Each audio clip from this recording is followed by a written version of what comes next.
Iran Israel যুদ্ধের প্রভাব মোকাবেলায় প্রস্তুত থাকার নির্দেশ প্রধানমন্ত্রীর।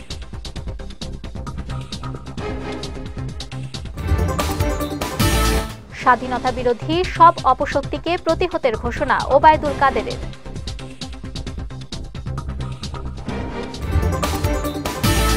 এবং তৃতীয় ধাপের উপজেলা নির্বাচনের তফসিল ঘোষণা, ভোট 29 মে।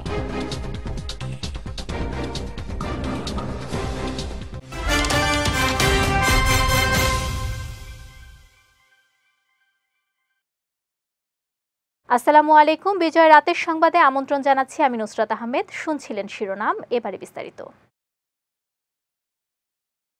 ঐতিহাসিক মুজিবনগর দিবস উপলক্ষে জাতির পিতা বঙ্গবন্ধু শেখ মুজিবুর রহমানের প্রতি শ্রদ্ধা নিবেদন করেছেন মাননীয় প্রধানমন্ত্রী শেখ হাসিনা। সকালে রাজধানীর ধানমন্ডির 32 নম্বরে বঙ্গবন্ধু স্মৃতি জাদুঘরের সামনে বঙ্গবন্ধুর প্রতিকৃতিতে পুষ্পস্তবক অর্পণ করে শ্রদ্ধা নিবেদন করেন তিনি।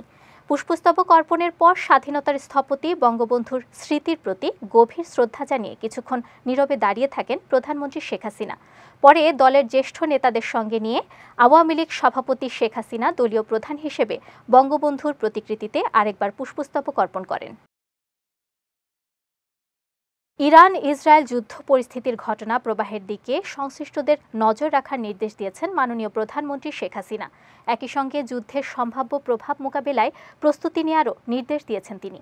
সকালে মন্ত্রিসভার বৈঠকে প্রধানমন্ত্রী এ নির্দেশ দেন। প্রধানমন্ত্রীর কার্যালয়ে এ বৈঠক অনুষ্ঠিত হয়। একই সঙ্গে মন্ত্রিপরিষদ বৈঠকে অনুমোদন পাওয়া সিদ্ধান্তগুলো দ্রুত বাস্তবায়নের নির্দেশ দেন প্রধানমন্ত্রী। ক্যাবিনেট মিটিংয়ে অনুমোদিত সিদ্ধান্ত এখনও কেন বাস্তবায়নাধীন রয়েছে তার কারণও জানতে চান তিনি। এছাড়া বৈঠকে মহেশখালী সমন্বিত উন্নয়ন কর্তৃপক্ষ আইন 2024-এর খসড়ার নীতিগত অনুমোদন দেওয়া হয়। বৈঠক শেষে সচিবালয়ে আয়োজিত সংবাদ সম্মেলনে বিস্তারিত জানান মন্ত্রিপরিষদ সচিব মোহাম্মদ মাহবুব হোসেন। ঐতিহাসিক মুজিবনগর দিবসে বিএনপি সহ স্বাধীনতা বিরোধী সব অপশক্তিকে প্রতিহত করার ডাক দিয়েছেন আওয়ামী লীগের সাধারণ সম্পাদক ওবায়দুল কাদের। আজ দিবসটি উপলক্ষে রাজধানীর ধানমন্ডির 32 নম্বরে জাতির পিতা বঙ্গবন্ধু শেখ মুজিবুর রহমানের প্রতিকৃতিতে শ্রদ্ধা জানিয়ে তিনি বলেন, বিজয়কে সুসংহত করার পথে প্রতিবন্ধকতা হল বিএনপির মতো সাম্প্রদায়িক সন্ত্রাসী অশুভ শক্তি। এই শক্তিকে প্রতিহত করতে হবে। আজকের এই দিনে বিএনপি সহ স্বাধীনতা বিরোধী সন্ত্রাসী শক্তি সকল অপশক্তিকে, যারা আমাদের বিজয়কে সংহত করার পথে প্রতিবন্ধক, এদের আমরা পরাজিত করব, পরাভূত করব, প্রতিহত করব এবং আমাদের লড়াইকে আমরা এগিয়ে নিয়ে যাব বিজয়ের স্বর্ণ তোরণ অভিমুখে। উপজেলা পরিষদ নির্বাচনে তৃতীয় ধাপের তফসিল ঘোষণা করেছে নির্বাচন কমিশন। তৃতীয় ধাপে 112টি উপজেলা পরিষদে আগামী 29 মে ভোট অনুষ্ঠিত হবে। বিকেলে নির্বাচন কমিশনের বৈঠকে এই তফসিল চূড়ান্ত করা হয়। বৈঠক শেষে ইসি সচিব মোহাম্মদ জাহাঙ্গীর আলম তফসিল ঘোষণা করেন। ঘোষিত তফসিল অনুযায়ী মনোনয়নপত্র জমা দেওয়ার শেষ তারিখ 2 মে, যাচাই বাছাই 5 মে।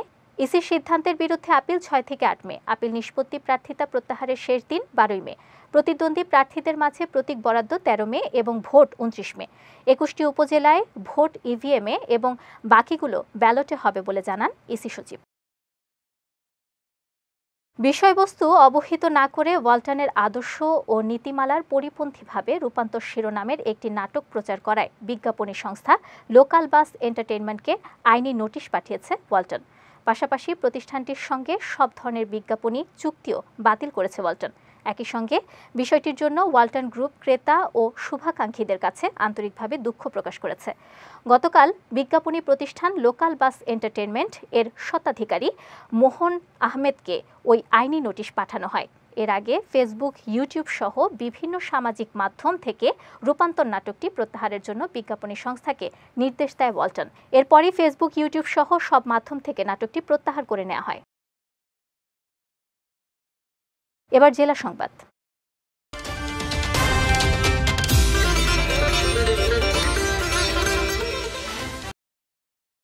সম্প্রতি কুকি চীনের সশস্ত্র বাহিনীর বান্দরবানের রুমা ও থানচিতে ব্যাংক ডাকাতি এবং ম্যানেজারকে অপহরণের ঘটনাকে অত্যন্ত নিন্দনীয় বলে আখ্যায়িত করেছেন র্যাবের মহাপরিচালক এম খুরশিদ হোসেন। বিকেলে বান্দরবান সার্কিট হাউসে সাংবাদিকদের সঙ্গে আলাপকালে তিনি কথা বলেন। এ সময় তিনি আরও বলেন, তাদের আবারও আলোচনায় বসার সুযোগ দেওয়া হবে। তারা ইচ্ছে করলে শান্তি কমিটির সঙ্গে আবারও আলোচনায় বসতে পারবে। জেলা প্রশাসক বা পুলিশ সুপারের মাধ্যমেও বসে আলাপ আলোচনার সুযোগ রয়েছে। এ সময় র্যাবের অতিরিক্ত মহাপরিচালক কর্নেল মোহাম্মদ মাহবুব আলম, জেলা প্রশাসক শাহ মুজাহিদ উদ্দিন, পুলিশ সুপার সৈকত শাহিন সহ অন্যান্যরা উপস্থিত ছিলেন। সর্বহারা আমাদেরকে সারেন্ডার করেছে, আমরা তাদেরকে বিভিন্ন জায়গায় পুনর্বাসন করেছি। জলদস্যু বিভিন্ন সময় সারেন্ডার করেছে, তাদেরকে পুনর্বাসন করেছি। আমরা চাই এরা যারা বিপথে গিয়েছে এই সশস্ত্র পথ ছেড়ে দিয়ে তারা যদি মনে করে যে না আমরা এটা করেছি, এটা ঠিক হয়নি, একটা দেশের বিরুদ্ধে, রাষ্ট্রের বিরুদ্ধে আমরা অন্যায় করেছি, অপরাধ করেছি, তাদের নিজেরা আত্মসমর্পণ করতে চায়, আমাদেরকে ওয়েলকাম করব এবং তাদেরকে পুনর্বাসন করার জন্য যা যা করে আমরা করব। বাট এটাই হচ্ছে কথা যে স্বাধীন দেশে এ ধরনের অবৈধ অস্ত্রধারী এটা কোনো অবস্থাতে আমরা মেনে নিব না। এরা যতক্ষণ না পর্যন্ত শান্তির পথে না আসবে আমাদের এই যৌথ অভিযান অব্যাহত থাকবে। ঝিনাইদহের মহেশপুরের সীমান্ত থেকে 40 পিস স্বর্ণের বারসহ জসিম উদ্দিন ও হুমায়ুন কবির নামে দুইজনকে আটক করেছে বিজিবি। উপজেলার 6 ঘড়িয়া এলাকা থেকে তাদের আটক করা হয়। আজ এক প্রেস বিজ্ঞপ্তিতে বিজিবি জানায়, গোপন সংবাদের ভিত্তিতে ওই এলাকায় অভিযান চালায় বিজিবি। সে সময় একটি মোটরসাইকেল যোগে সীমান্তের দিকে আসা 2 ব্যক্তির গতিরোধ করা হয়। পরে জসিম উদ্দিন ও হুমায়ুন কবিরের দেহ তল্লাশি করে সাদা কাপড়ে মোড়ানো 40টি স্বর্ণের বার উদ্ধার করা হয়। পরে উদ্ধারকৃত আলামত সহ তাদের মহেশপুর থানায় হস্তান্তর করা হয়। নরসিংদীতে বালু ব্যবসা এবং আধিপত্য বিস্তার নিয়ে 2 পক্ষের সংঘর্ষে সাগর মিয়া নামে একজন নিহত হয়েছেন। এ ঘটনায় আহত হয়েছেন আরও 10 জন। সকালে রায়পুরার নীলক্ষা ইউনিয়নের বীরগাঁও সোনাকান্দি এলাকায় এ ঘটনা ঘটে। পুলিশ জানায়, আধিপত্য বিস্তার সহ নানা কারণে রাজীব ও আনোয়ার পক্ষের মধ্যে ঝামেলা চলছিল। এছাড়া রাজীব পক্ষের লোকজন দীর্ঘদিন ধরেই এলাকা ছাড়া ছিল। ভোরে দেশীয় অস্ত্রশস্ত্রে সজ্জিত হয়ে এলাকা দখলে নেয়ার চেষ্টা করে তারা। এ সময় রাজীব পক্ষের লোকজন বীরগাঁও, সোনাকান্দি, আমিরাবাদ সহ বিভিন্ন স্থানে হামলা চালায়। প্রতিপক্ষ আনোয়ার পক্ষের লোকজন প্রতিরোধ করতে গেলে 2 পক্ষের সংঘর্ষে এ হতাহতের ঘটনা ঘটে। এবার আন্তর্জাতিক প্রসঙ্গ।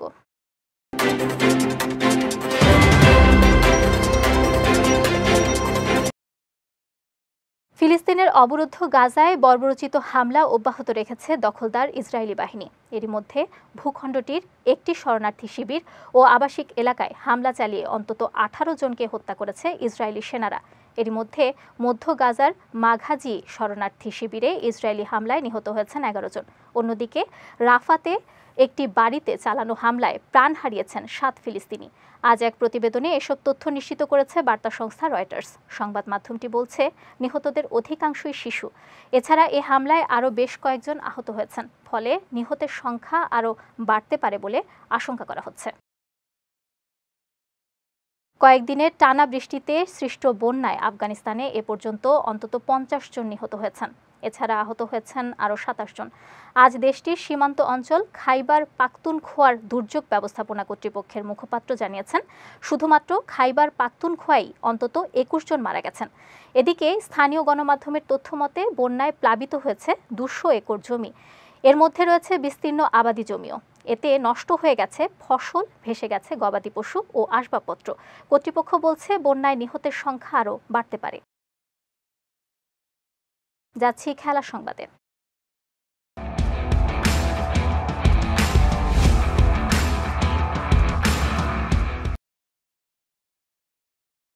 চলতি আইপিএলে বল হাতে দারুণ ছন্দে আছেন মুস্তাফিজুর রহমান। এবারের আসরে চেন্নাই সুপার কিংসের হয়ে 5 ম্যাচে 10 উইকেট শিকার করে টুর্নামেন্টের সর্বোচ্চ উইকেট শিকারীর তালিকায় রয়েছেন বাংলাদেশি এই পেসার। আইপিএলে ফিজের খেলা নিয়ে এবার মুখ খুললেন বিসিবির ক্রিকেট অপারেশনসের চেয়ারম্যান জালাল ইউনুস। আজ মিরপুর শেরেবাংলা ক্রিকেট স্টেডিয়ামে গণমাধ্যমের মুখোমুখি হয়ে তিনি বলেন, আইপিএল থেকে মুস্তাফিজের শেখার কিছু নেই, বরং তার থেকে সেখানকার অনেক প্লেয়াররা শিখতে পারে। এতে তাদেরই লাভ যারা মুস্তাফিজের কাছ থেকে শিখছে।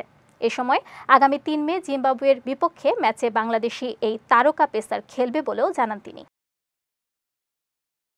58 বছর বয়সে পেশাদার ফুটবলে ফিরছেন ব্রাজিল ফুটবলের অন্যতম কিংবদন্তি রোমারিও।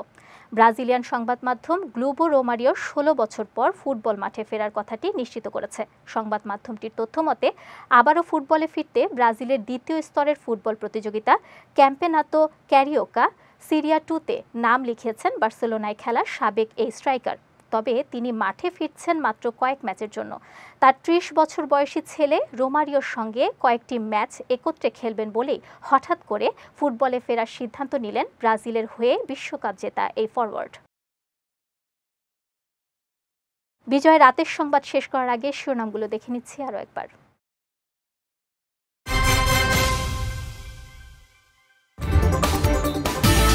ইরান ইসরায়েল যুদ্ধের প্রভাব মোকাবেলায় প্রস্তুত থাকার নির্দেশ প্রধানমন্ত্রীর।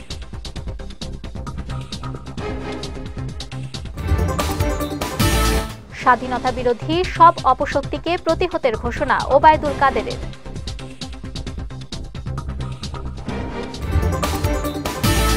এবং তৃতীয় ধাপের উপজেলা নির্বাচনের তফসিল ঘোষণা, ভোট ২৯ মে।